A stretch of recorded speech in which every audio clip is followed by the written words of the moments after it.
Bonjour les amis, bonjour frères et sœurs en Christ, j'espère que vous allez bien aujourd'hui. Au début, non pas de cette semaine puisqu'elle a commencé hier, mais au début de cette semaine civile, en tout cas on est aujourd'hui le lundi 8 juin. Bienvenue à vous pour notre temps de méditation et peut-être aussi de prière. C'est bien d'être en communion toujours les uns avec les autres et puis aussi de nous placer sous le regard de Dieu, de nous porter les uns les autres, nous encourager les uns les autres, de nous faire du bien les uns aux autres aussi au travers de ce que le Seigneur veut nous enseigner. On a parlé beaucoup de la croissance ces derniers temps, et c'est vrai que pour bien grandir, il faut aussi qu'on se nourrisse bien. Il faut bien se nourrir. Les légumes, les fruits, la viande, les desserts font partie de ces bonnes choses qui nourrissent notre corps. D'ailleurs, j'aimerais tout de suite couper court un peu à toutes les polémiques qui se font entendre à droite à gauche sur vegan, pas vegan, manger de la viande, pas manger de la viande.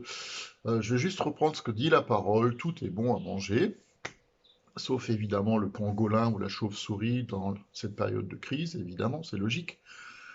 Et si tout est bon à manger, il y a quand même une petite nuance qu'il faut rajouter et qui est très juste à mon avis, c'est ce que Paul écrit à Timothée, et puis ce qu'il va écrire à la lettre aux Romains. Timothée, il dit que tout ce que Dieu a créé est bon et rien ne doit être mis de côté, ne doit être rejeté, pourvu qu'on le prenne avec action de grâce. Donc il faut qu'on soit reconnaissant, il faut qu'on dise merci au Seigneur pour tout ce qu'il met sur notre assiette tous les jours. Et c'est vrai aussi on peut être reconnaissant qu'aujourd'hui en France, il n'y a personne qui meurt de faim. Ça ne veut pas dire qu'il n'y a pas de pauvreté, qu'il n'y a pas de pauvres et de gens qui ont besoin d'aide alimentaire, évidemment, mais personne ne meurt de faim en France aujourd'hui, contrairement à tellement d'autres nations du monde qui ont besoin aussi d'une aide extérieure.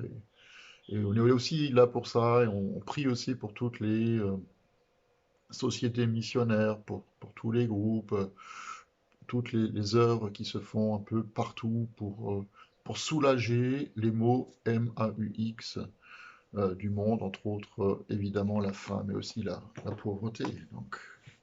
Donc tout doit être, tout est bon, à condition qu'on le prenne avec reconnaissance et action de grâce. Mais il écrit aussi au chapitre 14, euh, les trois premiers versets, Paul il écrit accueillez celui qui est faible dans la foi sans discuter ses opinions.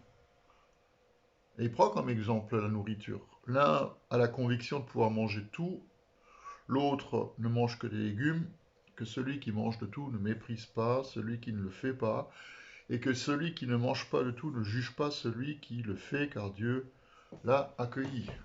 Donc c'est pas une question de supériorité ou d'infériorité, même si Paul il dit que ceux qui ne mangent que les légumes sont un peu plus faibles que les autres. Alors ils sont un peu plus faibles sûrement parce qu'il leur manque des choses, mais bon, peu importe, c'est une discussion qu'on pourrait avoir. Mais il ne faut pas qu'on juge les uns les autres, ça ne sert à rien. Donc j'ai juste envie de rajouter, dont acte. Alors, si la nourriture terrestre, elle permet la croissance de notre corps ou le renouvellement de nos forces, par rapport à notre âme, moi j'ai envie de vous dire qu'un bon bouquin, une œuvre d'art, un beau tableau, même un bon film, peuvent nourrir et entretenir notre âme. Parce qu'on ne vit pas uniquement avec notre ventre, mais nous vivons aussi d'émotions, de sentiments, d'intelligence. C'est vrai. Moi, j'aime les musées, moi, j'aime fréquenter les cinémas, moi, j'aime prendre en main un bon livre. Ça fait partie de ces choses qui sont belles et qui font aussi œuvre de fécondité à laquelle le Seigneur nous invite à inviter l'être humain au moment de la création. Soyez féconds, c'est pas juste fécond dans le fait d'avoir des enfants, et de multiplier le nombre des habitants sur la Terre, mais c'est aussi une fécondité dans nos cœurs, c'est une fécondité dans notre volonté, dans notre intelligence. Il nous donne la sagesse pour ça. Moi, je dis heureusement qu'on ne vit plus aujourd'hui dans des grottes en train de se frotter les silex l'un contre l'autre pour avoir du feu. Heureusement. Mais pour nourrir notre esprit, la parole de Dieu, c'est la nourriture par excellence. C'est important de le dire. Et c'est important aussi de dire qu'il y a beaucoup de gens qui ne savent pas vraiment comment aborder la Bible, alors qu'il existe plein d'ouvrages qui nous permettent de nous y plonger. Alors, un petit conseil, adressez-vous à votre pasteur ou à votre prêtre ou à une bonne librairie chrétienne qui peut vous aider et vous donner des conseils. Mais le plus important pour notre croissance spirituelle, c'est pas de posséder une Bible pour la laisser sur une étagère et la laisser prendre la poussière ou que cette Bible elle serve d'aide-mémoire pour les événements importants d'une famille. Moi, je sais, parce que je rencontre beaucoup de gens, que il y a pas mal de monde qui a inscrit dans sa Bible de mariage ou sa Bible de confirmation les grandes étapes de la vie, de la famille, avec les dates de naissance, de baptême, de confirmation, de mariage ou de décès. Et c'est bien comme ça. Mais le plus important, c'est ce qu'il y a à l'intérieur de ce livre. Le plus important, c'est que nous ouvrions la parole. Et moi, je vous dis, lisons la parole de Dieu tous les jours si nous voulons grandir dans la foi. Alors c'est vrai aussi, et je veux aussi le dire, qu'il y a plein d'enseignements dans la parole qui sont difficiles à comprendre, mais il y en a d'autres qui sont difficiles à mettre en pratique. Je crois que c'est Mark Twain qui disait que dans la Bible, ce n'est pas ce qu'il comprend pas qui lui pose problème, mais plutôt ce qu'il comprend très bien, qu'il n'arrive pas à vivre. Je prends juste un exemple. On a beaucoup parlé de repentance ces derniers mois, et le Seigneur nous a vraiment invités à entrer dans cette démarche-là, qu'il faut qu'on revienne à lui, qu'il faut qu'on se détourne de son passé pour regarder en avant, qu'il faut demander pardon pour ses fautes, pour ses manquements, pour ses erreurs, pour soi-même, sa famille aussi, sa nation ou le monde. Et c'est juste, c'est même le premier enseignement que Jésus donne, c'est repentez-vous, changez de vie, car le royaume de Dieu est proche. C'est pas que Jean-Baptiste qui le dit, Jésus aussi le dit. Mais la vraie repentance, c'est pas juste demander pardon, mais c'est aussi pardonner. Ne rien retenir, ne pas garder rancune, vivre dans l'amertume, ne pas vivre la colère, dans la colère ou le désir de vengeance. C'est pas difficile à comprendre, mais c'est tellement facile à vivre. Pourtant, on n'a pas le choix. On nous pardonnera et Dieu nous pardonnera avec la même mesure qu'on aura utilisée pour pardonner aux autres. Du coup, ça nous calme. Même si on prie régulièrement et dans le Notre Père, fidèlement, pardonne-nous nos offenses comme nous pardonnons aussi à ceux qui nous ont offensés. Ça me rappelle ce sketch de SketchUp que vous connaissez peut-être, où sur le Notre Père et la prière, où Mademoiselle dit Rosa et prié le Notre Père, mais tout d'un coup en dialogue avec Dieu. Et après avoir prié Donne-nous notre pain de ce jour, elle ne voulait pas continuer parce qu'elle avait peur de la suite. Puis elle a prié très vite Pardonne-nous nos offenses comme nous pardonnons aussi à ceux qui nous ont offensés. Et puis Dieu qui la interrompt et lui dit Et Pierre, et voilà, je savais bien que tu allais me parler de Pierre, mais Seigneur, tu comprends, il m'a fait beaucoup trop de mal et moi j'ai juré de me venger. Et Dieu lui répond, et ta prière, c'est juste une question d'habitude. C'était la réponse de Mademoiselle Lirosa. Et on pourrait multiplier les exemples de choses qui sont faciles à comprendre, mais parfois c'est difficile à mettre en pratique.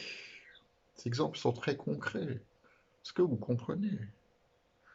Quoi qu'il en soit, le Seigneur nous a donné une mission et un mandat qui ne nous permettent pas de piquer ou de choisir quel passage serait acceptable pour nous ou pas.